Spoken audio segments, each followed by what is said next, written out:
wiil Soomaali ah oo jira 11 bilood ayaa dawladda Denmark ay ka soo badbaadisay waqooyiga Syria kadib markii waalidiintiisa ay ku dhinteen dagaalka Syria. Ehelada waalidkaasi ayaa idaacadda VOA u sheegay in wiilkan laga soo qaaday magaalada Erbil isagoo markiisii horena laga keenay xerada Al-Hul ee waqooyiga Syria halkaasi oo lagu xanaaneynayay tan iyo bishii Maarso ee sanadkan markaasi oo ay dhimatay hooyadiis.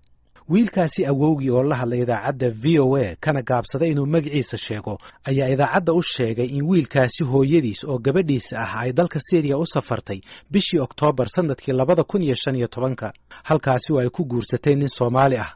waxa uu idaacadda u sheegay in qoyska lagu wargeliyey in gabadhiisu ay geeriyootay bishii Maarso ee sanadkan kadib markii ay madaafiic ku dhaceen. waxa uu sheegay in sidoo kale loo sheegay in wiilka aabihiis uu ku dhaawacmay dagaalka Syria iyadoo xilliyo kalena lagu wargeliyey inuu ku dhintay dagaalka Syria haatanna aysan xaqiijin karin xaaladiisa dhabta ah ee nololeed. awowga wiilkaasi iyo gabadhiisa ayaa maalintii Talaadadii u safray magaalada Erbil ee waqooyiga dalka Ciraaq waxaana loo keenay wiilkaasi habeennimadii Arbacadii ee toddobaadkii hore iyadoo Khamiistii ku xigtay ee 22 Novembarna ay u soo socdaaleen dhinaca dalka Denmark. wiilkaasi yar ayaa qoyskiisu ay sheegeen inuu ku jiro duruufo adag haatanna lagu daweynayo cisbitaal ku yaala Denmark. qoyska ayaa sheegay inay si weyn ugu mahad celinayaan dawladda Denmark oo ay sheegeen inay ku gargaartay wax kasta oo suuragal ah oo ay ku jirto sidii wiilkaasi lagu heli lahaa isla markaana loo keeni lahaa Denmark. keenista wiilkaasi kasoko waxaa la sheegay in dalka Jarmalka lagu soo celiyay ilaa 3 gabdhood oo mid ka mid ah asalkeedu yahay Soomaali halka mid kale oo Jarmal ahna ay u dhaxday nin Soomaali ah oo ay carruur u dhashay.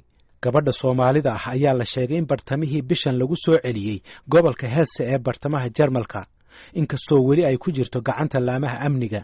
sabtidii aynu soo dhaafnayna waxaa magaalada Frankfurt la keenay gabadh magaceeda lagu sheegay Laura Hedge oo wadata 3 carruur ah. gabadhaasi oo uu qabay nin Soomaali ah oo haystay dhalashada Mareykanka laguna dilay dalka Syria.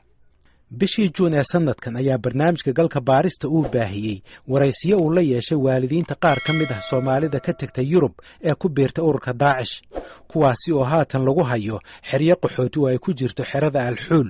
dadkaasi oo doonaya haatan in loo daadgureeyo Soomaaliya.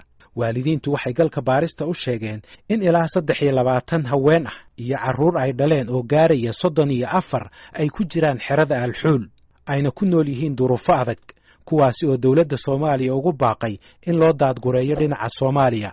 sidoo kale xeryo qaxooti oo ku yaala waqooyiga Syria ayay ku jiraan Soomaali kale oo ka tagtay Yurub iyo meelo kale oo ka tirsan dunida kuwaasi oo la sheegay inay ku jiraan duruufo adag.